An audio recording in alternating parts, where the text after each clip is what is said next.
Hello students. तो आज हम करते हैं एक्सरसाइज 4.3 क्वेश्चन नंबर 6। तो देखो भी क्या कह रहा है ये। If the work done bye a body on application of a constant force is. देखो भाई, अगर मैं साइंस का क्वेश्चन है ये, तो अगर उसकी तरीके से समझाओ क्या कर रहा है ये। Work done bye a body, कोई वर्क डन हमें ऐसे डब्ल्यू होता है ना, एक वर्क डन की बात कर रहा है भाई। वर्क डन को हम डब्ल्यू से रिप्रेजेंट करते हैं। वर्क डन बाय ये बॉडी, कोई भी हमारे शरीर में कोई भी एक बॉडी है, उसके द्वारा जो वर्क डन किया गया है on application of a constant force भाई, जिसमें फोर्स कांस्टेंट लग रहा है। देखो वर्क डन होता क्या है, जैसे भी कोई भी भाई, जैसे कुछ भी बॉडी रखी हुई है, कोई अलमारी रखी हुई है, अगर मैं उस अलमारी को मेरे को भाई दूसरी साइड लेकर के जाना है, मतलब उसको थोड़ा वहाँ से हटाना, तो उसके लिए मेरे को क्या करना पड़ेगा भाई, एक फोर्स लगाना पड़ेगा, उसको धक्का लगाना पड़ेगा, ठीक है ना, वो फोर्स होता है। तो जो फोर्स है वो कांस्टेंट लग रहा है भाई। अगर हम जब फोर्स लगाएंगे तो वो कुछ ना कुछ जो अलमारी है वो डिस्टेंस भी कवर करेगी ना, ठीक है ना।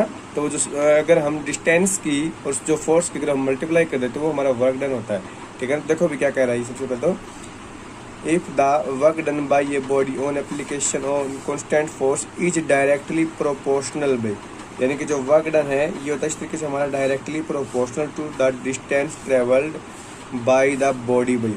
ये वर्क डन है भाई, ये जो डायरेक्टली प्रोपोर्शनल है, किसके डायरेक्टली प्रोपोर्शनल है भाई, ये होता है हमारा dx भाई, ठीक है ना, चेंज इन डिस्टेंस भाई। जो वर्क डन है वो डायरेक्टली प्रोपोर्शनल है चेंज इन डिस्टेंस की, यानी कि जितने डायरेक्टली प्रोपोर्शनल डिस्टेंस के, यानी कि जितनी वो डिस्टेंस ट्रेवल करेगा भाई उतना ये वर्क डन हमारा बढ़ेगा, ठीक है ना। डायरेक्टली प्रोपोर्शनल का मीनिंग ये होता है। तो उसके बाद देखो भाई, जब भी हम डायरेक्टली प्रोपोर्शनल का जब निशान हटाते हैं तो उसकी जगह पर एक कांस्टेंट आ जाता है, और कांस्टेंट ने क्या रखा, फोर्स है ना। तो हम जैसे कि फोर्स को हम कुछ एफ मान लेते हैं, जैसे कि एफ इंटू एक्स भी। ये इस तरीके से हमारा जो फॉर्मूला होता है ये वर्क डन का होता है भाई। वर्क डन फॉर्मूला क्या होता है भाई, force into.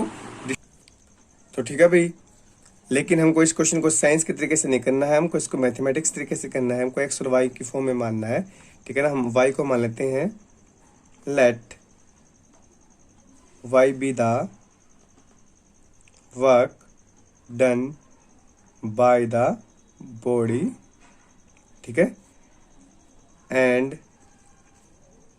X be the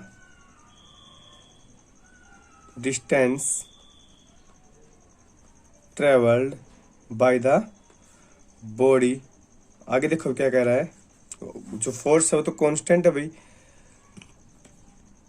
directly proportional to the distance covered by the body. इसके बाद कह रहा है express this is in the form of an equation in two variables and draw the graph. ये कह रहा भाई जो सिचुएशन हमको दे रखी है, जैसे कि हमने बनाई थी ना, टू वेरिएबल्स में हमको ये सिचुएशन को बनाना है, ठीक है ना। जैसे कि डब्ल्यू वर्क डन था ना, तो y is equal to f into x हो जाएगा ना, यानी कि हमने डिस्टेंस तो x ही मानना है। लेकिन ये कह रहा है draw the graph of the same by taking the constant force as 5 unit. भाई ये कह रहा है जो फोर्स है आपको 5 यूनिट लेना है, ठीक है ना। तो यहाँ पे लिखना है फोर्स इज इक्वल टू कितना भाई, 5 यूनिट। यानी कि फोर्स की वैल्यू दे रखी है ना 5, तो यहाँ पे कितना आ जाएगा भाई, y is equal to 5 into x. हमको इसका ग्राफ बनाना है, ठीक है। तो अभी बनाओ भी इसका ग्राफ। इसका ग्राफ तो ईजी है बनाना, ठीक है ना। जैसे कि इसका ग्राफ बना देते हैं हम, ये हो गया एक्स और ये हो गया वाई। अगर एक्स की वैल्यू 0 तो वाई की वैल्यू 0। अगर एक्स की वैल्यू मैं मान लेता हूँ 1, तो वाई की वैल्यू कितनी आ जाएगी भाई 5, ठीक है। 1 2 3 4 5, 1 2 3 4 5 भी, ठीक है। थोड़ा से और क्लोज ले लेते हैं, जैसे कि मैंने मान लिया 1, ये मान 2 3 4 5 6 7 8 9 10 भी, ठीक है। जैसे कि हो गया 1 2 3 4 5 6 इस तरीके से। तो जब हमारा एक्स 0 वाई 0 तक, तो यही यही हो जाएगा ना, जब एक्स 0 वाई 0। जब एक्स की वैल्यू 1 है, ये हो गया 1, तो वाई की वैल्यू कितनी है भाई, 1 2 3 4 5, तो 5 है भाई। तो ये कहाँ पर आ जाएगा, यहाँ पर आ जाएगा ना। अगर हम इसको ड्रॉ करेंगे इस तरीके से, स्केल के साथ ड्रॉ कर देंगे भाई, ठीक है ना। ये जो हमारा ग्राफ है किसका भाई, Y is equal to 5x का, ठीक है। ये पॉइंट भी लिख देना हमको, कितना है 1,5।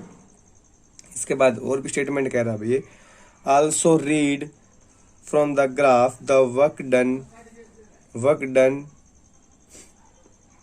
When the distance travelled by the body is 2 unit भाई। ये कह रहा है भाई, अगर आपका डिस्टेंस ट्रेवल्ड तो हमारा x था ना, ठीक है, इस जैसे इसका फर्स्ट पार्ट है, ये कह रहा भैया कि डिस्टेंस जो ट्रेवल होगा अगर वो कितनी हो जाएगी भाई, 2 यूनिट हो जाए। देखो क्या कह रहा है, हमको इस ग्राफ से ये भी रीड करना है, अगर आपका डिस्टेंस ट्रेवल्ड 2 यूनिट हो जाए तब जो वर्क डन है वो कितना होगा भाई, ठीक है, ग्राफ से हमको बताना है। क्योंकि डिस्टेंस हमारा जो वर्क डन है क्या दे रखा है, वर्क डन हमारा क्या भाई 5 इंटू एक्स है, क्योंकि एक्स की बात कर रहा है। If x is equal to 2 है तो वाई की वैल्यू कितनी हो जाएगी भाई, 10 हो जाएगी ना, ग्राफ से रीड करना है। देखो भाई अगर यहाँ पर एक्स इसकी वैल्यू अगर हमारी 2 हो जाए तो इसकी ग्राफ से हमको ये बताना है, ग्राफ थोड़ा अच्छे ढंग से नहीं बना पाए। अगर मान लो एक्स की वैल्यू 2 है तो वाई की वैल्यू 10 हो जाएगी ना, वाई की वैल्यू 10 कहाँ है, 6 7 8 9 10 भाई, यहाँ से हो जाएगी ना। तो इन दोनों का जो कॉमन पॉइंट है वो मतलब इस ग्राफ पे ये थोड़ा अच्छा ढंग से नहीं बना, लेकिन यहाँ से हो जाएगा भाई, ठीक है ना। और जब हम इसको लाइन को जब ड्रॉ करेंगे ये बिल्कुल परपेंडिकुलर आएगी इसके, ठीक है। कैसे लिखना है, when we draw the graph for x is equal to 2, then work done is कितना भी 10 यूनिट हो जाएगा, ठीक है ना। और ये भी लिख सकते हो, जैसे कि मैंने इसको ए बी नाम दे दिया, तो जो ए बी है here A B is perpendicular from the x axis भी, ठीक है ना। सेकंड पार्ट देखो इसका क्या दे रखा है, अगर वर्क डन आपका 0 है यानी कि एक्स की वैल्यू 0 है, क्या भाई distance is 0, then work done कितना है, देन वर्क डन भी हमारा कितना जाएगा भाई 0, ये हमने ग्राफ पे पहले शो करा है, ठीक है ना। इज इन ग्राफ, ग्राफ में हमने पहले ही शो कर रखा है भाई ये तो 0 पे, तो अगर हमारा कोई डिस्टेंस ही नहीं कवर होगा तो हमारा वहाँ पर हमारा वर्क डन क्या होगा भाई 0 ही होगा, ठीक है। इससे नेक्स्ट क्वेश्चन देखिए क्या कह रहा है, Yamini and Fatima 2 students of class 9th together contribute ₹100 towards the prime ministers relief fund, help the earthquake victims, right a linear equation v satisfy this data, ठीक है भाई। तो कोई भी 2 लड़की हैं यामिनी एंड फातिमा भी, दोनों मिलकर के एक जो प्रधानमंत्री रिलीफ फंड है भाई उसमें इन्होंने डोनेट किया है, ठीक है ना। कितने रुपए भाई 100, ठीक है। तो हमने मान लिया कि यामिनी ने x रुपये डोनेट किए हैं, फातिमीना ने y भाई, ठीक है। तो हमको एक लीनियर इक्वेशन बनानी है इन जिन दोनों की दोनों कंडीशन को सेटिस्फाई करती है, तो वो तो इजी हो जाएगा ना, ठीक है ना। Late Yamini donates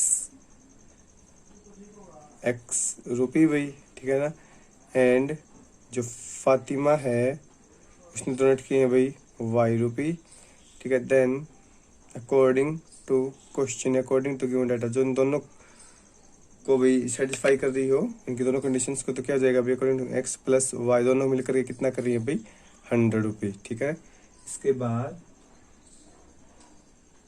draw the graph of the same, अब इसको आपको ग्राफ बनाना है, ठीक है ना। आप ग्राफ इसका ड्रॉ कर सकते हो, जैसे y की वैल्यू कितनी हो जाएगी भाई 100 माइनस x हो जाएगी, तो इसका ग्राफ बना दो भाई एक बार। तो इसकी देखो x और y, जब x की वैल्यू 0 है तो y की वैल्यू कितनी हो जाएगी भाई 100 हो जाएगी ना, ठीक है। एक बार हम x की वैल्यू को 50 मान लेते हैं तो y की वैल्यू कितनी हो जाएगी हमारी भाई 50 हो जाएगी, ठीक है ना। अब इसका ग्राफ ड्रॉ कर दो, जब 0 0 तो यहाँ पे हो जाएगा ना 0 0 भाई, तो 0 0 हो गया। हम जैसे कि यहाँ पर मान लेते हैं 50, यहाँ पर हो जाएगा 50, तो यहाँ पर कितना हो जाएगा भाई 100, ठीक है। एक 50 50 तो यहाँ पे ही हो जाएगा। सर जब x की वैल्यू 0 है तो y की वैल्यू 100 है, सॉरी भाई, तो यहाँ पर आएगा इसका, और एक हो जाएगा इसका यहाँ पर। इस तरीके से इसका ग्राफ बनेगा भाई, ठीक है। दोबारा बना देते हैं एक बार। तो देखो जैसे कि यहाँ पर हमने जो गैप इनका भी 20 का ले लिया है, ठीक है। तो सबसे पहले देखो भाई x की वैल्यू जब 0, y की वैल्यू कितनी है 100 है ना, ये हो जाएगा ना 0,100 भाई, ठीक है ना। इसके बाद 50 50 भाई, क्योंकि अगर x की वैल्यू 50 86 होगी भाई, ठीक है, y की वैल्यू 50 86 होगी, तो इनका जो कॉमन पॉइंट आएगा यहाँ पर आएगा ना, कि 50, भाई। इसके बाद ये जो दोनों के दोनों पॉइंट है भाई, आप इसको स्केल के साथ इसे ज्वाइन कर दो, ठीक है ना। और साथ में ये भी लिखना भी है, हमारा क्वेश्चन क्या है, x + y = 100, ठीक है ना। तो आज आपको 2 क्वेश्चन करने हैं। Okay, thank you.